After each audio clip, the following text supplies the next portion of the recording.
Solamente uno regresó a Jesús agradecido. Y algo pasó en la vida de este hombre que de una forma Dios produjo una fe salvadora en este hombre, en la cual no solamente vino a agradecer con un agradecimiento profundo en su corazón, pero pudo glorificar a Jesús, pudo adorar a Jesús, demostrando de que Jesús es Dios, de que Jesús solamente Dios puede ser adorado.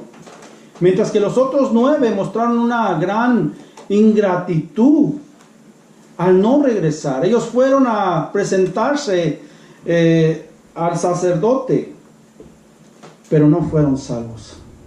Lo más precioso de todo no son las bendiciones que Dios nos puede dar, pero la salvación. Nosotros podemos estar en la calle y una persona puede estar en una casa rica, pero ante Dios, el pobre que tiene a Cristo es rico para con Dios. Pero el rico que tiene mucho dinero es pobre para con Dios. Qué bueno. Hermanos, continuamos con nuestra lectura.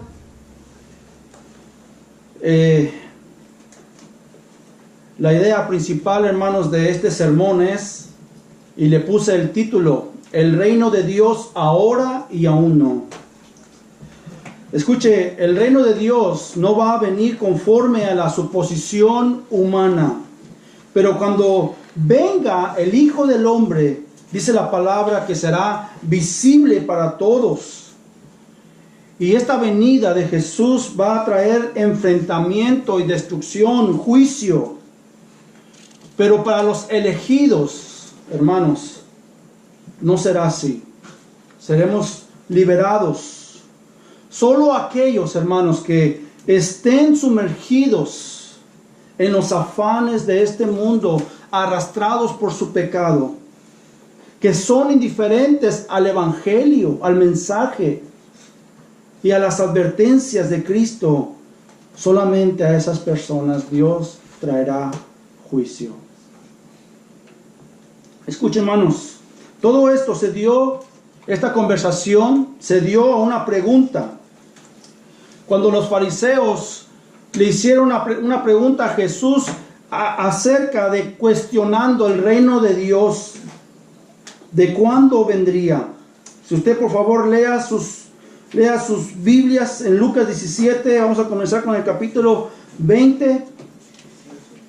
Dice, y preguntando por los fariseos, o sea, ellos hicieron una pregunta, ¿cuándo había de venir el reino de Dios? Escuche, los fariseos le preguntaron a Jesús, ¿cuándo había de venir el reino de Dios? Ahora, muchos eruditos creen que esta pregunta fue una pregunta sincera, que no hubo maldad, pero muchos otros, y más que ellos, aparentemente ellos creen que eso no es posible. Que la pregunta que ellos hicieron era con un espíritu de burla, porque ya ellos en su corazón habían llegado a su propia conclusión de que Jesús no era el Mesías. Lo increíble es, lo más que no se puede creer, es que el reino estaba parado en medio de ellos. Jesús, el Rey, en la persona y en la obra de Cristo. Un teólogo comentó que la ironía o la burla aquí fue enorme, porque estaban preguntando al Rey del reino, al Rey de reyes, con arrogancia y sin saberlo cuándo vendría su reino. Escuche, Jesús anteriormente había reprendido a los fariseos por no querer entender los tiempos en los que ellos vivían. Se recuerda la predicación, ellos entendían muy bien lo que era el clima. Cuando ellos miraban hacia el mar, ellos entendían que cuando venía un viento, ellos sabían que iba a llover ese día y se preparaban. Cuando miraban hacia el desierto, ellos miraban que venía el viento y sentían que iban a sentir calor y se preparaban. Pero tristemente Jesús les dijo a ellos, ¿cómo ustedes pueden ser tan listos para poder discernir los tiempos, pero no saben discernir los tiempos que ustedes están viviendo en este momento. Escuchen, Jesús, no una, sino casi en todo su ministerio les reprochó su hipocresía. Escuchen, hermanos, ese tiempo de Jesús es el tiempo de que el reino se había acercado, como el Mesías, el Cristo, dando el evangelio, las enseñanzas constantemente. Pero tristemente, hermanos, ellos se negaron, ellos optaron por no aceptar el reino de Jesús y estaban completamente equivocados. Ellos tuvieron suficientes señales para que ellos pudieran conocer que Jesús era el Rey, que Jesús era el Mesías, el Salvador. Estaba enfrente de ellos, pero no lo pudieron percibir. El problema de ellos, lo hemos dicho muchas veces, ellos se consideraban justos. Ellos creían que no necesitaban un Mesías o un Salvador para perdón de sus pecados, porque vivían una vida religiosa, guardando todos los ritos ceremoniales y algunas leyes estrictas que ellos mismos habían inventado. Ellos nunca esperaban en su cuadro, en su imaginación, un reino espiritual. No esperaban un Salvador que sería el sacrificio para los pecados de ellos mismos, porque ellos se consideraban justos. Escuche, además, el rey que ellos visualizaban y esperaban debería ser un hombre poderoso, que de cierto debería llamar la atención de todos. Pero Jesús, siendo rey, el dueño de todas las cosas, el creador de todas las cosas, nació en condiciones muy bajas, humildes, que ni yo ni usted hubiéramos nacido en ese lugar. Su cuna de Jesús fue un establo, un pesebre, en lugar de la realeza. Sus primeros visitantes de Jesús no fueron reales, no fueron nada que se dieron cuenta mucha gente. Fueron unos pastores humildes que se acercaron a Jesús. Escuche, incluso cuando los magos, los sabios del oriente llegaron a ofrecerle regalos, su visita fue muy privada, todo fue tranquilo. Además de eso, Jesús se creció, dice, en una despreciada aldea de Nazaret, que estaba ubicada en Galilea, una región menospreciada por los judíos, que eran de la alta sociedad. Escuchen, hermanos, los fariseos le pedían a Jesús que realizara señales espectaculares y catastróficas en los cielos y en la tierra, para relacionarlo a él como el Mesías, pero Jesús nunca les dio eso. Les dio el evangelio, y por la gracia de Dios él sanaba a la gente. Se negaron a creer en él, lo difamaron, más bien al último le dijeron que las obras que él estaba haciendo eran de Satanás. Oh, hermanos, durante casi todo el ministerio de Jesús su actitud fue hipócrita, traicionera. En los muy pocos capítulos al comienzo de los evangelios ya ellos querían matarlo.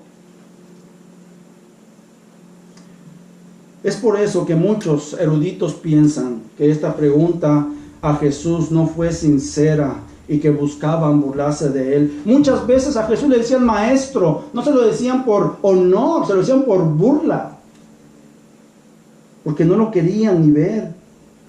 Entonces ellos esperaban ansiosamente el establecimiento de su reino terrenal, un rey que viniera con poder para derrotar a sus enemigos. Es por eso que Jesús les explicó cómo vendría su reino. Y fíjese ahí en el versículo 20, dice, le respondió y dijo, el reino de Dios no vendrá con advertencia. En otras palabras, el reino de Dios no vendrá con señales que se puedan observar, que se puedan visualizar, como la que ellos estaban buscando constantemente. Los fariseos, hermanos, creían que el triunfo del Mesías sería inmediato. Esperaban que viniera a derrocar a los romanos, a que los sacara de esa frustración, de esa opresión que sentían sobre ellos. El programa de Cristo era muy diferente. Jesús le dijo, no hay señales visibles de la venida del reino de Dios que llevarán a las personas a exclamar. Y mire, solamente los engañadores dirán, aquí está o allá está. Jesús dijo ahí en el versículo 21, no ni dirán, helo aquí o helo allí. Su venida, hermanos, no será anunciada por espectáculos visibles. Fue algo muy sencillo. El reino de Dios vino muy sencillo, muy callado. El único que estuvo proclamando y preparando el camino fue Juan el Bautista. No iba a haber cosas estruendosas, con caballos fuertes, ejércitos que marchan con música militar, para que la gente diga con gritos, aquí está, allí está. Ellos esperaban, hermanos, un movimiento político para que pudieran decir, aquí está, o allí está, este es, aquí lo estamos identificando. Estaban ciegos. Hermanos, el mensaje de su reino siempre fue con demostraciones poderosas. Su evangelio salvando gente. Miren, hermanos, la mayoría de los fariseos nunca lograron discernir el reino espiritual porque no habían experimentado el nuevo nacimiento. ¿Se recuerda de este hombre Nicodemo que se le acercó a Jesús de noche? Jesús le dijo, de cierto te digo, dice, que el que no naciere de nuevo no puede ver el reino de Dios. No puede ver el reino de Dios. Escuche, más bien Jesús les advierte que su reino está presente ya entre ellos. Continúa ahí en el versículo 21, dice, porque he aquí, dice, el reino de Dios está entre vosotros. En otras palabras, está en ustedes, en nosotros. Escuche, la palabra entre es literalmente adentro. Es decir, dentro del corazón de los creyentes. Y no se está refiriendo a los fariseos. El Señor se está reforzando la idea de que el reino espiritual es interno. Y Jesús, desde el Nuevo Testamento, desde que vino el Espíritu Santo, inauguró una era en que el reino se haría manifiesto en el señorío de Dios, en los corazones de la gente. Escuchen, hermanos, William Hendrickson comenta, donde quiera que Dios es reconocido en verdad y honrado como rey, allí uno encuentra su reino o reinado. Consiste de cualidades interiores, tales como la justicia, los frutos del Espíritu Santo. Dice él que donde quiera que se reconozca a Jesucristo, que se le dé honra, que se le dé gloria, allí está el reino de Dios. Y miren, hermanos, Jesús les enseñó a sus discípulos desde que antes de que Él ascendiera al cielo, Él preparó a sus discípulos para que ellos enseñaran y hablaran acerca del reino de Dios. Felipe, el evangelista, dice, anunciaba el evangelio del reino de Dios. El apóstol Pablo, para animar a los discípulos, les exhortaba diciendo en Hechos 14:22, no está allí, dice, es necesario que a través de muchas tribulaciones entremos en el reino de Dios. Oh, hermanos, para nosotros es el mismo mensaje que debemos de enseñar y proclamar a otros. Hoy en día podemos decir que el reino de Dios está en nosotros. Cuando hablamos del reino de Dios, hermanos, que está en nosotros, es que Dios está reinando dentro de nosotros. Es que Él está gobernando dentro de nosotros a través de sus decretos que están en su palabra, por medio de su Espíritu Santo. Dios no va a morar en un corazón que no le honra, que no le glorifica. Solamente aquellos que Él ha escogido pueden morar. Mire, hermano, en nuestra vida, nosotros la hemos vivido como nosotros queríamos antes. Y la regamos todos. Vivimos como queríamos, ¿no? Hacíamos lo que queríamos. Pero ahora que el reino de Dios está en nosotros, debemos reflejar la vida de Cristo. No nuestra vida ya no sirve. Escuche, Gálatas 2:20. Pablo entendió muy bien esto y dice: con Cristo estoy juntamente crucificado, dice, y ya no vivo yo, mas Cristo vive en mí. Y lo que ahora vivo en la carne, dice, lo vivo en la fe del Hijo de Dios, el cual me amó y se entregó a sí mismo por mí. Pablo entendía de que ya no era más su vida, era el gobierno, era los decretos de Dios, el Espíritu Santo que iba a controlar, que iba a gobernar el corazón de Pablo. Y así debe de ser del todo creyente. Su Espíritu Santo está en nosotros, su palabra nos habla constantemente como Dios quiere gobernar. La palabra de Dios dice que Él pondría sus leyes dentro de nosotros, para que nosotros pudiéramos obedecer, para que nosotros pudiéramos seguir lo que Él nos está mandando. El mundo, hermanos, no hace lo que Dios dice. Todas las demás cosas lo hacen. La creación obedece. El hombre no obedece. No obedece. Solamente los cristianos, solamente el creyente